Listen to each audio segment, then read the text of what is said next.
Hey, what's up, guys? My name is Dr. Boyce Watkins from Your Black World and the Black Business School, and I wanted to come in to share a thought with you real quick. I'm trying to dissect something about American politics. I'm trying to break this down, and I wanted to just share this thought while it's on my mind and give you something to think about. Today earlier I did a video. You can go to drboycetv.com if you'd like to see it, or you can check my Instagram at the Real Boyce Watkins, where I broke down that whole plantation fight between Cardi B and Candace Owens. It was a plantation fight because it was really interesting. You saw two black women, two women with dark skin, fighting over whose massa is better than the other person's massa. It was really kind of pathetic, kind of sad. Cardi B's illiterate, you motherfucker, blah, blah, right? And Candace Owens is kind of ridiculous too, right? She's pretty much Trump's girl, right? And Cardi is Biden's girl, and it is sad because they shouldn't be little girls; they should be grown as women, but they're not really representing the black community; they're representing their separate masters, right? And so here's another thought. I want to lay this out for you to consider. I thought about this, right? And I said, isn't it interesting that if you look at Cardi B's background, Cardi B's not African American. Cardi B, I think she's Dominican or something like that. And she's married to the rapper Offset, which is interesting too. And then you go and so there's nothing African American there really. I mean, and Offset represents a certain culture. He represents kind of, hood culture, trap culture, not exactly intelligent black people. You go over to Candace Owens. Candace Owens is married to a white man, a white Republican. So she doesn't represent African American culture, in my opinion, because most black women are married to black men. Most black men are married to black women. You go to Kamala Harris. Kamala Harris isn't African American at all. She's Jamaican and Indian. Now, nothing wrong with being Jamaican, nothing wrong with being Indian. Nothing wrong at all. God bless Jamaican people. They're wonderful black people, but Jamaican is not African American, right? She's Trinidadian. Is that what Cardi is? Okay, if she's Trinidadian, that's fine. I thought Dominican, Trinidadian. I got to go read up on her bio. Either way, she's not African American. That's one thing that we can agree on right now.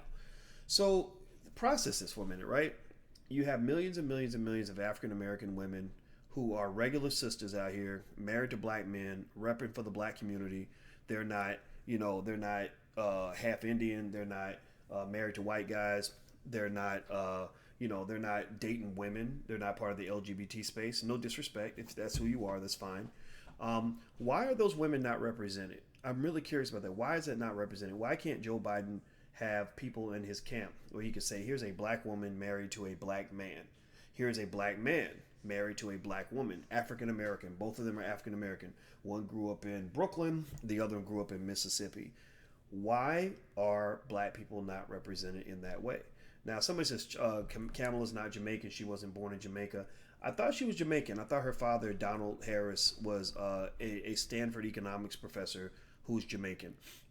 So maybe tell me if I'm wrong on that. I thought Kamala was is part Jamaican, but let me double check that because I don't want to be wrong.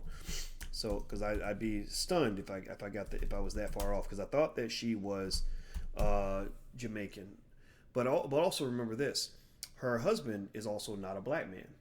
She's not married to a black man. Now, Angela Stanton King. I don't know anything about Angela Stanton King. Tell me about Angela. I don't know who Angela's married to. Angela Stanton King. I don't really get into what she's doing because she's, rah rah Donald Trump. I don't want to get to the point where I'm campaigning for Donald Trump. I just won't campaign for the Democrats. So I just really want you guys to think about that a little bit. Have I ever thought about running for president? Oh God, no. Oof, no. No. I don't want to be in politics. Politics is very messy and it's not the space. I feel like I can do more good for the world by focusing on getting votes in other areas. The real votes in America are dollar bills, building wealth. I believe that focusing on the wealth building journey is more effective than focusing on the political journey. I think that if you go into and you look at black politics and you wonder why we don't get results from black politicians, it's because they have a bunch of powerless black politicians who, are basically like, it's like a bus driver who you give him a license to drive a bus, but he can't afford to own a bus, and he doesn't get to decide where the bus is going to go. So if you have a driver's license but can't afford a car, then what good is the driver's license other than to make you somebody who's going to end up driving Miss Daisy? You become a servant for other people. So a lot of black politicians are not independent entities. They're not free black people. They're basically puppets. You can, in America, if you're playing big boy games with people that got big boy money and you're broke as shit, then you're going to become somebody's puppet. Somebody's going to stick their hand up your butt and they're going to tell you what to say, and you're going to have to do that. Barack Obama, unfortunately, was in that category. He didn't have big boy money. So some backers came along and said, we'll back you, but you got to play ball. You have to do exactly what we say, exactly the way we say it. And if you get out of line, we're going to take you down. I guarantee you this. If Barack Obama were to get out of pocket and start getting real radical and super pro-black, next thing you will see is he'd be indicted for something. He'd be on the cover of every magazine, every newspaper with some scandal so they could take him down. That's what they do. They take down people that don't go along with the program. So I would just say at the end of the day, I just want to ask, where are the African Americans? Where are the African American people who are married to other African American people who are really, stakeholders in the parties at a high level? There might be one or two. I'm not saying that they don't exist, but the ones that are the most high profile are not African American, which is fascinating because process this for a minute. They're controlling the African American vote without using African American people, without working with African American people. Yeah, I think. Do you get what I'm saying? They're really trying to control your vote, and they're not even talking to you. Dr. Claude Anderson is, and I use the term African American to really mean foundational Black American, descendants of slaves, right? We can use whatever term we want to use, American descendants of slaves, whatever you want to call it. I don't want to get into that, but if you know what I'm saying, you know what I mean when I say African American. I'm talking about where you could say your great great great grandfather or great great great grandmother was a slave. They're not talking to people like that. I can't think of anybody who's really prominent and powerful in either party who's 100% Black. Now, Angela Stanton, maybe Angela Stanton can do something. You mentioned her name. I've heard her speak. I think she's good. If she's like pro-Trump, I don't know what to do with her. I just don't. I think what these people do is they study you like rats in a lab. So they study your triggers. Everybody triggers Black people. You're like it's like two pimps fighting over a hoe. So two pimps are fighting over a hoe. They both know that she's got low self-esteem. They know that she's easily frightened. They know that she doesn't have a lot of education. So basically, they will sit there and they'll say things to her that will constantly trigger her and have her go. And they'll use her emotional vulnerability to get her attention. Like, come over here, girl. I'll get you something to eat. And the other was like, no, you better come over here. I'm gonna smack you, right? And then the other was like, come on, baby. I can take care of you. Big Daddy got you, girl. Come on over here with me. I got diamonds and pearls. And she's like, okay, Big Daddy. And then the other one's like, I thought we were in love. I love you. I love you. I've never loved anybody. Oh, he loves me, right? And literally, that's what you do because you are. People use you, and you don't have enough self-identity or self-esteem to be able to figure out who you are and to sort of separate yourself from all the pimping. Like you're not really, you don't even know the beginnings of what it means to be free. You're not thinking about that. You're just thinking, who's going to be the best pimp? Which pimp am I going to go work for tomorrow? And we get pimped everywhere. We get pimped in corporate America. First thing they do is they teach you as a Black person is how to go give all your money to a white university that can train you to go work for a white man in his business, and then go live in a white neighborhood and increase the property values in white neighborhoods. Like everything you do, you're trained to be substitute white people, surrogate white people. That's what you're trained to do. So you're getting pimped constantly. You're trained to keep politicians in office. You're trained to keep white corporations rich. You're trained to keep white universities wealthy to the point where many college graduates, I'm talking about even the smart Black people, the educated Black people, you keep white universities wealthy. They make billions of dollars off of you. You're going to die in debt. Some of you are going to die in debt because you can't afford to pay back the white man who gave you an education when you could have probably done that yourself, or a Black person could have probably educated you better. But because you are so wired into the pimping, you don't even know. I mean, the game is so sophisticated that you don't even know you're born in the game. You don't even realize there's a game until you're like 45. And then you look back on your life and you say, oh my God, right? Elementary school, it's pimping. They want your kids in these failing elementary schools because they get paid for every child that's in that school. Seriously, and who's running the damn school? it usually ain't black people deciding what to do with these schools. Black people ain't really running these schools. They might hire a few black teachers for sure, but it's who's making the money selling the textbooks? Who's getting all the money when the government writes big checks? $5,000 per child. Who's getting that money? It ain't coming to our community, right? People make that money because black people are like cattle. They herd them like cattle, and the more heads of cattle you have, the more money you can make. So they make money from you in the elementary school system. They make money from you through media because black people watch more TV than anybody else. They make money from you from a lot of white-owned restaurants, everything from Popeye's Chicken to the jewelry store or whatever. They make money off you from sports. That's why they have sports leagues in every black neighborhood in America, so they can recruit black children at an early age and prepare them to engage in, or to become very, very skilled, to make their number one skill, the thing they're most skilled at, to be the useless skills of being able to dribble basketballs and throw footballs, which literally does nothing for you in adulthood. They pimp you with the prison system. If you go to jail, the cop makes money for locking you up. The lawyer makes money for pretending to defend you. The judge makes money for sending your ass away for 100 years. The prison makes money for incarcerating you. The little town wants the prisons in their town because they can fill them up with black people and they can get great jobs for all the people in their town who want to be, guards and psychologists for the inmates or whatever, right? And then you get out and then you go work for a white man in a corporation, or you go to a big white university. Like, everything is designed around pimping. If you understand pimping, then you understand racism. If you understand pimping, you can understand systematic racism, because in the eyes of other people, you're not human. You are not human. In the eyes of other people, you are not human. You are an animal.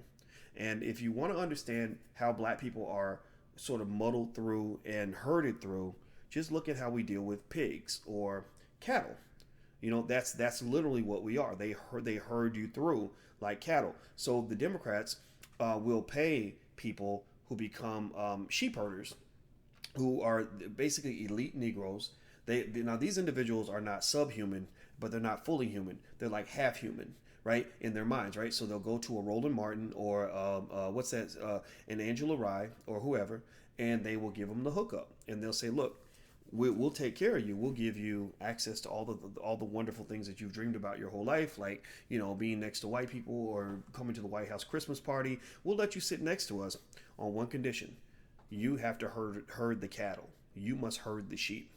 If you can herd the sheep for us and get black voters to show up to the polls, again, no explanation, no lot. You're not going to debate with them and explain why, because they're sheep. Sheep don't get to debate. Sheep don't get to have an opinion. Sheep don't get to tell you what they want to do. Sheep just follow orders, right? So you get them to come to the polls. You do, souls to the polls. We're going to run ads in urban communities that are ignorant as fuck. We're going to get Cardi B to go and do a worthless interview, and everybody will do it because Cardi B said so. We get them to, we tell them if you don't vote, you don't count. We tell them that Trump's going to build concentration camps if he gets reelected. We tell them that your ancestors died for you to have the right to vote. And then basically they all show up. And the ones who speak up, like the little assholes like Boyce Watkins, who say, "Excuse me, I'm not a sheep. I don't do sheep very well. Why are we doing this again? Where are we going again?" Well, those are the troublemakers. Those are the people that fuck up everything. They mess up the whole apple cart. And at the end of the day, it's all about that money. It's all about, they make that bread off of you. They make that bread by using you almost like not just like heads of cattle or herds of sheep, almost like oil. The way you use oil, like oil is a commodity. You must put oil in a car to make the car run. You must put gasoline in the car to make the car go. You need black people in the economic engine of America to make that engine go. If you have a corporation, it's hard to build a corporation to make billions of dollars without black people. If you have a media outlet, it's hard to make billions of dollars without the economic fuel from black people. If you run a university, it's hard to make billions of dollars without fuel from black people. If you, whether it's any sort of institution in America, black people are your fuel. So there will never be a war fought on behalf of black people, but there will always be wars fought over black people.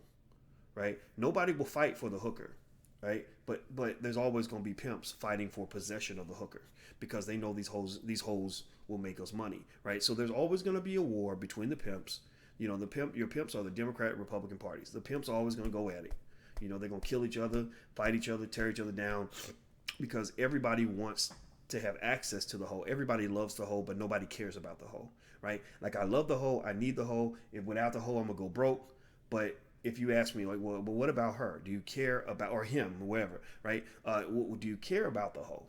They're gonna be like, why the hell am I gonna care about a hoe? This is pimping, nigga. I'm a pimp. Like, why do I care about a hoe, right? Seriously, but so that's what it is. At the end of the day, you are seen as the hoes, and they don't love them hoes. They don't, but they need them hoes. See, there's two different variables here, right? I need you, but I don't give a shit about you. And that's what you're dealing with as black people, is that they need you. Black people, white people will always need black people. Like, they can't live without you. You give them so much, you make them extremely wealthy, you take good care of them. But but right to this point anyway, they've never truly collectively ever cared about you. One piece of evidence, for example, is that if they cared about you and you care about reparations, then they would talk about reparations. If they care about you, then the things you care about would matter to them, right? It's like if I'm dating a woman, you know, of course I like women, right? Of course I want to have sex with you, right? Whatever, right? That's important to me. But the difference between the woman I care about and the one I don't care about is the one I do care about, I'm going to care about what she cares about. So if she has children, then I care about those children. If she gets sick, then I want to make sure she gets better. I'm going to drive her home from the hospital. If she has a problem, then that problem becomes my problem, right? But the woman you don't care about her kids. You don't care about her life. You don't care about her problems. You're not helping her pay no bills, right? So the question is, if you look at this, again, just break it down like a relationship, the measuring stick, I think, for white people in the Democratic and Republican parties is, do they care about what you care about? Are they going to help you pay some bills? You know, the things that matter to you, do they matter to them? And if the answer is yes, then you're good. But I don't think the answer is yes. I don't think they've proven that. And I think that when you really go back to that basic idea, this is just me, I was working and I just thought, this thought came to me and I had to share it. But you look at this, this fascinating reality. It's so fascinating to me. You're trying to control African American votes and you're not even talking to African Americans. Your most prominent people that are battling and debating over African American votes are not even African American people. You have such little respect for African American people, such little respect and so much fear of intelligent African American people that you won't even address or deal with African Americans directly. But you will have these surrogates, these people with black faces, fighting over the African American vote. What the hell is that, man? That is utterly fascinating, and I think that it's amazing. Now, I Am Thinner says Trump does talk to black people. I think they both talk to black people, and I think that talk is cheap, though. I think that's another thing too, right? I think that I do agree. I think that when Trump mentions things like the violence on the South Side of Chicago, things that Obama wouldn't even touch, because he didn't have to. That's why he didn't touch it, because he's like, well, why do I have to talk about these things? I have their vote already. Why would I go and re-earn something that I've already gotten for free? Nobody goes back to a store and pays for something that was given to them for free. Seriously, nobody will do that, right? So Obama was very logical. So really, it's not so much about them changing their behavior. It's really you changing your behavior, right? So, like with the example with the pimps and the hoe, the pimps fighting over the hoe, pimps gonna be pimps. Pimping is always going to exist. They're always going to pimp the weakest link. Like, if they can pimp you, then they will pimp you. They're always going to try. So it's really not on them to change their behavior. Like, a pimp is not going to stop being a pimp. You have to just stop being a hoe. That's what you got to do. You got to just let them know. Like pimps, think about this. You can find the most disrespectful, pimping ass, piece of shit man on the planet. But when a woman steps up and says, that's not going to work here, your pimping fast talk has no power here, what does he do? He straightens up. He says, "Oh, I'm sorry, Miss Mary. Here, let me open the door for you." Right? You've seen that. You've all seen that. You've seen the guy who literally will pee on a woman, like if he had the opportunity. But when he sees a woman that commands his respect, it just says, "Look, don't try that shit with me."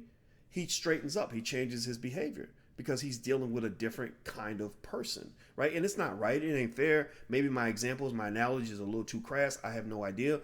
But I think it's a perfect analogy, because at the end of the day, when I talk to my daughters about dating, one thing I tell them is that you teach a man how to treat you. You set the standard. You set the bar.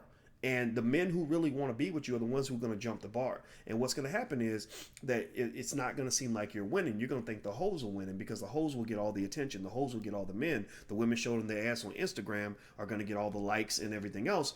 But what you're doing is you're thinning the herd.